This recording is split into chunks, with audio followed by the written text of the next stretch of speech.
Right Tech. I'm Haley. And I'm Brian, and welcome to Wright Back At Ya. To kick things off, it's time to adjust our screens because we have Marco, aka Grace, with his video game adaptations in his segment Gamer Zone.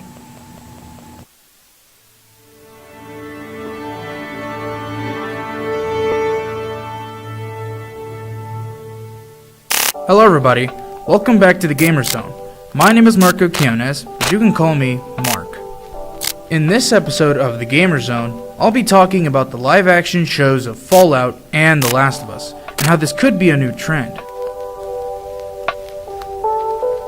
Starting off with The Last of Us, the trailer alone got popular and had everyone talking about it. People were thrilled to see the live-action show of The Last of Us, especially the people who played and loved the game, like me. Now, the show isn't entirely accurate to how the game's story went, but it's practically the same, maybe better than the original. At the time, The Last of Us was the second most watched show on HBO, with a rating of 4.4 stars and an audience score of 89%. Even the critics liked the show, giving it a tomato meter of 96%, which is surprising because most of the time they don't like what the audience likes. The acting was very great, and the costumes and CGI for the runners, slickers, and bloaters were amazing, as well as the more disturbing details. I personally recommend playing the game first, then watching the show, because they are both amazing. The live-action Fallout show also went popular with the trailer alone and had everyone talking about it, especially the people who played and loved the games. Now, I haven't played any of the games, but I imagine the show's storyline also has some differences compared to the original storyline. Right now, Fallout is the second biggest premiere on Amazon Prime, and is already renewed for a second season. It is also the top streaming show out of all streaming platforms for April 2024, with a rating of 4.7 stars and an audience score of 89%. Once again, even the critics liked this show, giving it a tomato meter of 93%. The acting for this show was really good, as well as the costumes and CGI. Same goes with the more disturbing details in the show. With everything people said about this show, makes me really want to watch it. With the huge success of both The Last of Us and Fallout, I think live-action shows and series of games could be a new trend in the world of entertainment. Thinking about it, The Last of Us and Fallout both became popular just with the trailer, and became even more popular when the first episode came out for both shows, to the point where they both skyrocketed into being the second most watched shows on their streaming platforms. I mean, how many shows have achieved this just within a few weeks of being released? Anyway, that's it for today's Gamer Zone episode. I hope you enjoyed it, and I hope you have a good day. Bye-bye. Thanks, Grace. This seems like a cool trend, and I hope it continues. But now, we're going from consoles to catchy tunes because we have our buddy Bran with his segment on artist appreciation.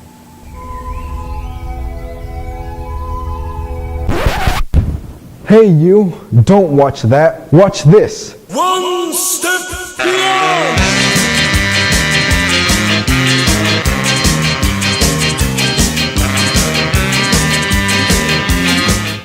Welcome to Artist Appreciation, where we talk about music artists, their stories, and hit songs.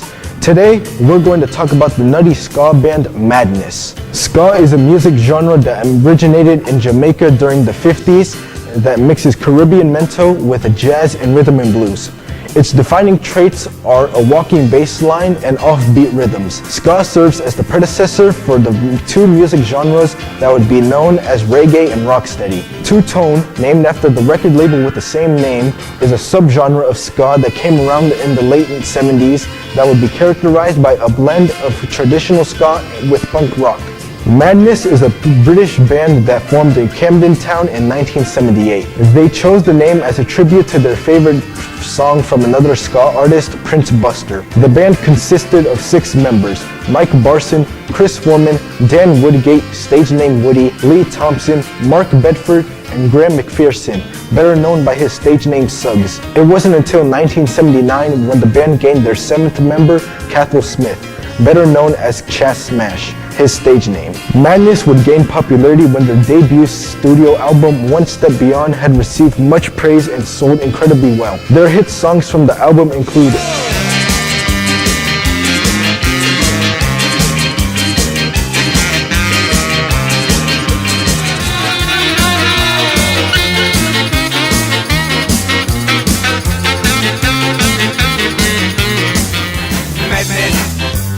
Madness, they call it madness. Madness. Madness would soon go on to produce many hit songs such as It must be love, love, love. It must be love, love, love. Welcome to the house of fun. Now I've come of age. Welcome to the house of fun. Welcome to our house in the middle of our street. Our house in the middle of our. With hit after hit, it seemed like nothing could slow down the band, but soon it all began to fall apart. Mike was the first to leave after he wanted to spend more time with his wife. But after a series of flops and creative differences, the band had announced they were splitting up in 1986. Thankfully, the band reunited back in 2003, but they would drop ska in favor of a more modern tune. In 2012, Chas Smash left to pursue a solo music career. As for today, their latest music album, Theater of the Absurd Presents C'est la Vie, had become another success, proving that not even aging could stop the band from being as witty and successful as they were 40 years ago. Their hit songs include The sun comes up and the sun goes down. The wheels come off and the deals go down. Madness stands as one of the most influential ska bands of the two-tone era and has marked themselves onto music history. That's it from me. Thank you for watching, and I'll see you guys next time on Artist Appreciation.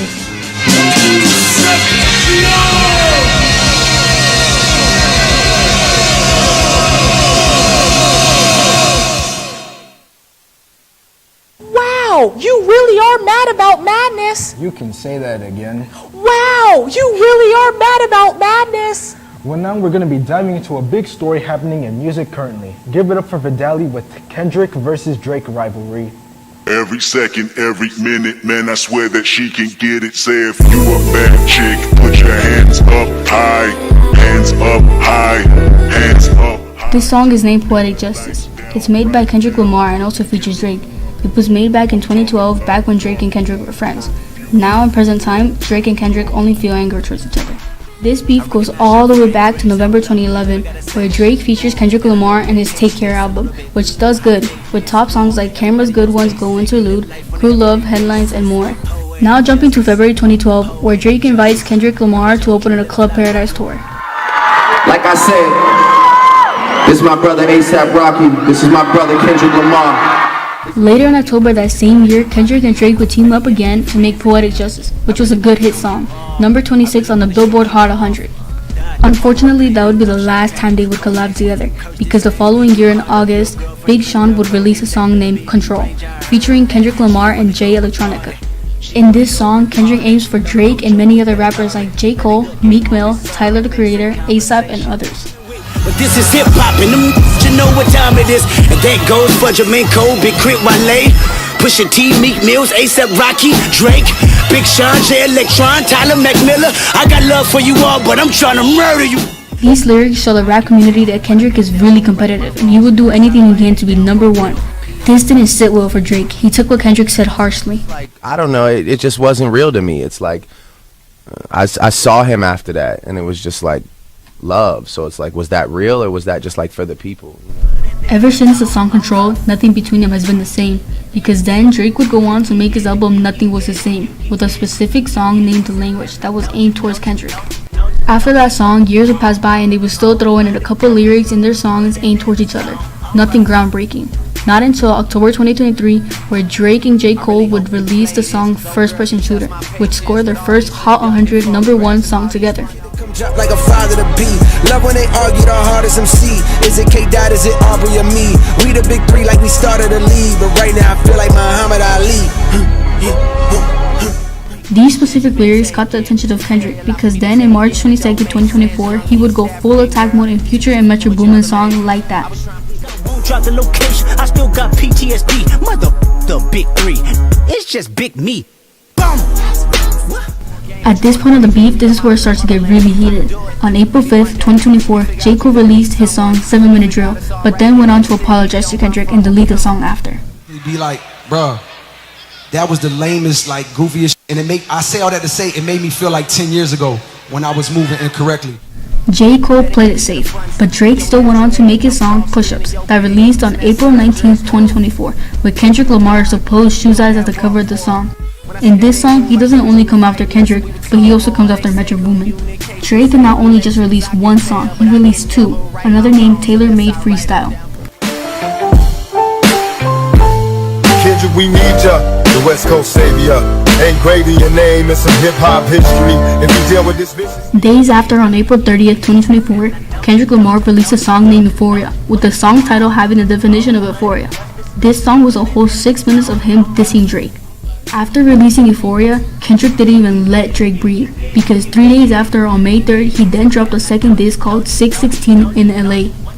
I don't see no fire.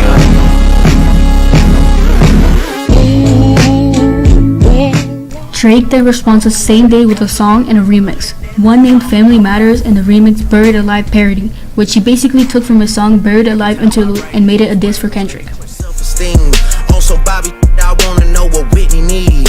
All that puppy love was over in y'all late teens. Why you never hold your son and tell him say cheese? We could've left the kids out of this, don't blame me. You a dog and you know it, you just play sweet. But Kendrick didn't stop there. The same day, he dropped another song, Meet the Grams, which shocked everyone. In that song, Kendrick reveals that Drake is hiding another child. And now there's many theories on who it could be, if it's true, or if there's more children he's been hiding. Dear baby girl, I'm sorry that your father not active inside your world. He don't commit to much, but it's music, yeah, that's for sure. He a narcissist, misogynist, living inside his songs. Try destroying families rather than taking care of his own. On May 4th, Kendrick had no mercy for Drake. He released another song, Not Like Us, with the cover of the album being Drake's House. After both these songs dropped, fans are now saying Kendrick won and there's no hope for Drake. And Baka got a weird case, why is he around? Certified lover boy, certified fouls. Wop, wop, wop, wop, wop. That come up. Wop, wop, wop, wop, wop. I'ma do my stuff. Why you trolling like a ain't you tired? Trying to strike a chord and it's probably A minor.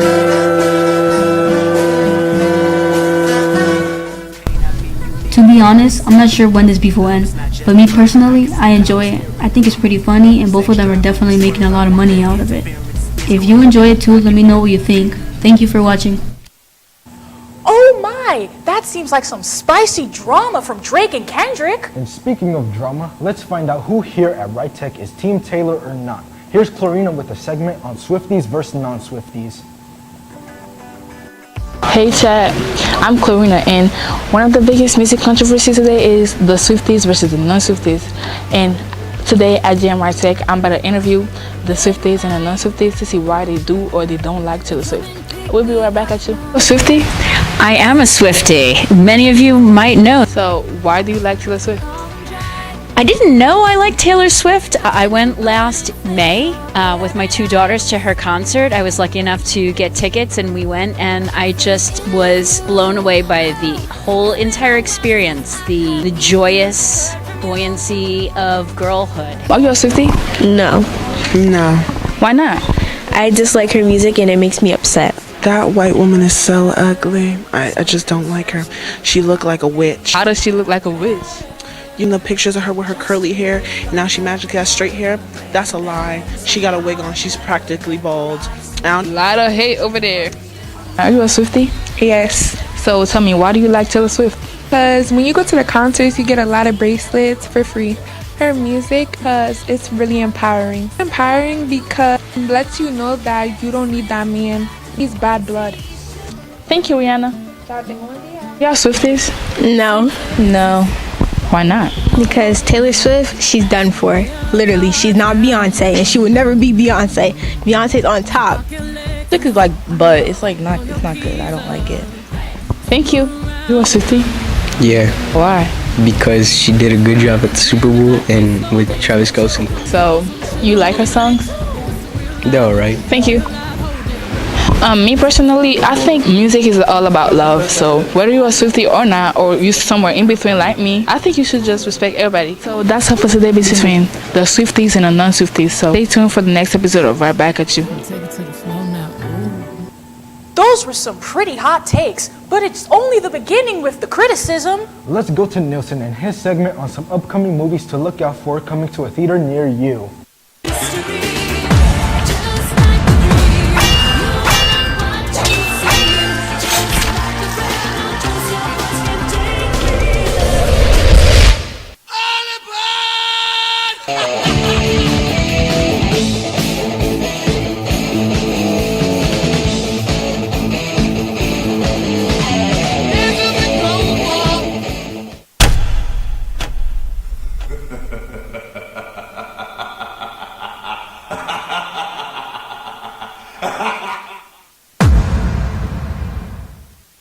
Hello guys, this is Nilsson, and I welcome you to Write to the Movies.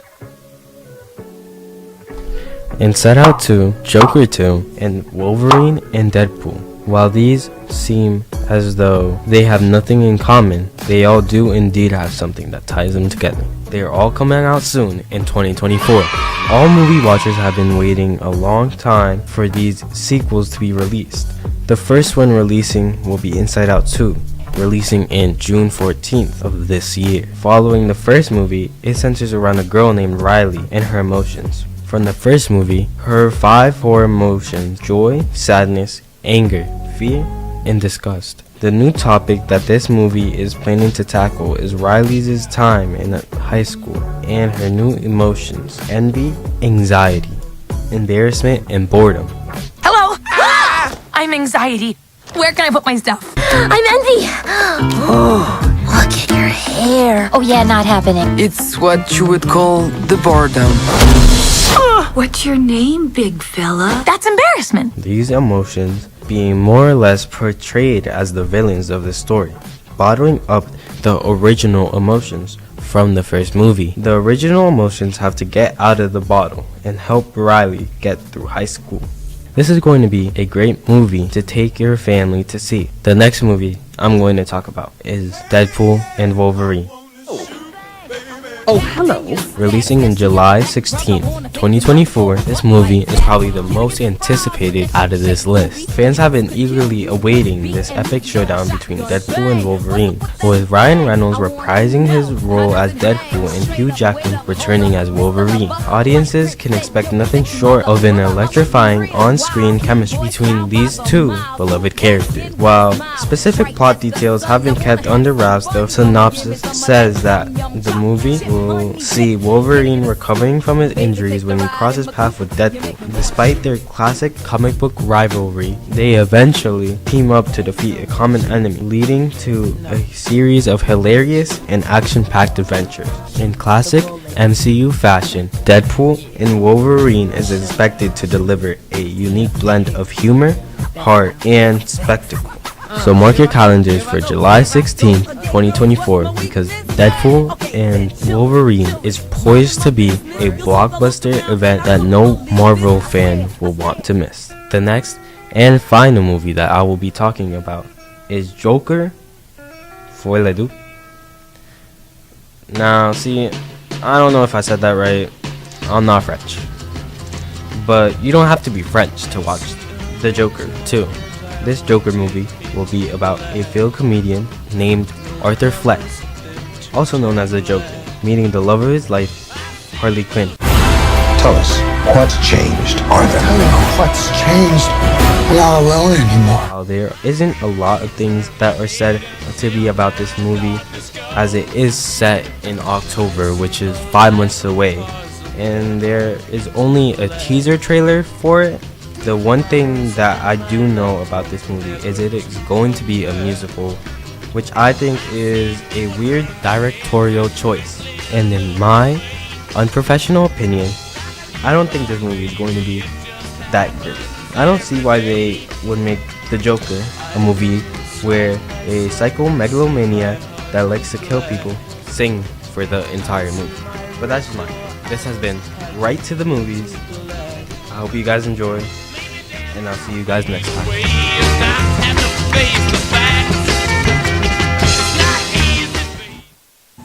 Well, that was fun. Thanks, Nilsson.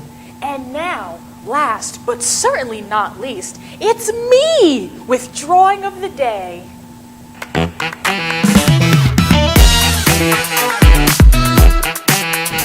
Hello again, Wright Tech. I am still Haley Archer, and welcome back to Drawing of the Day. This episode is going to be hitting a little closer to home because today I'm going to be drawing one of my original characters, Xavier. Now, without further ado, it's time to watch me flex for the next 3 minutes. So, my character, Xavier, in a nutshell, he's basically like the goofy of the group. He's always getting into things he shouldn't, getting his friends into all sorts of trouble, just being a silly willy and goofing around all the time. If you got to know him, he's actually a really social, outgoing person. He's really friendly with other people, and he has a lot of energy. Some might even say too much energy. He can be overly flirtatious sometimes. Some people might even call him zesty, if you will. But I kind of liked that look, so I made him have a bit of a muscular build, but I also wanted to give him a feminine look, give him some heels, a little cat face, and flirtatious eyes. And if I actually had the motivation to color, he would have a blue color scheme, almost like snow and ice, because he does have snowy white hair, in my lore. So yeah, that's basically the whole idea of the Xavier thing that my little neurodivergent brain has conjured up.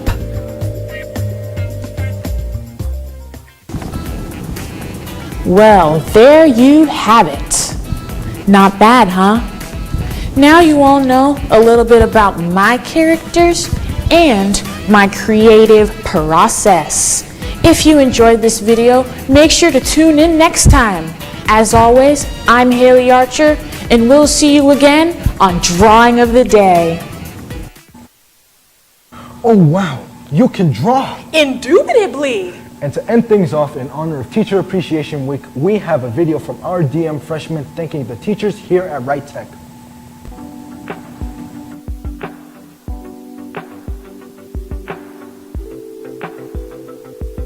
Hello, my name is Andy Abualmoa. And my name is Anthony Chipa. And for Teachers Appreciation Week, these are top 5 things that makes a good teacher a good teacher. One thing that makes a good teacher is that they know how to understand and explain to their students best. All right, what makes a good teacher, well, the qualities I believe they should have is being understanding to students mostly, and they get respect, we give respect, and that's really it, to be honest. One thing that makes a teacher good is their ability to listen and understand their students. A good teacher understands and listens to their students and doesn't get frustrated when stuff isn't exactly going their way, and doesn't go the easier way around things, you feel me? What makes a teacher a good teacher?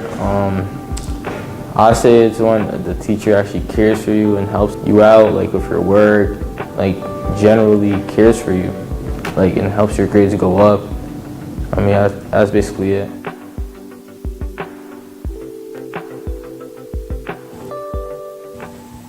Well, we've reached the end of our episode, but the fun isn't over yet.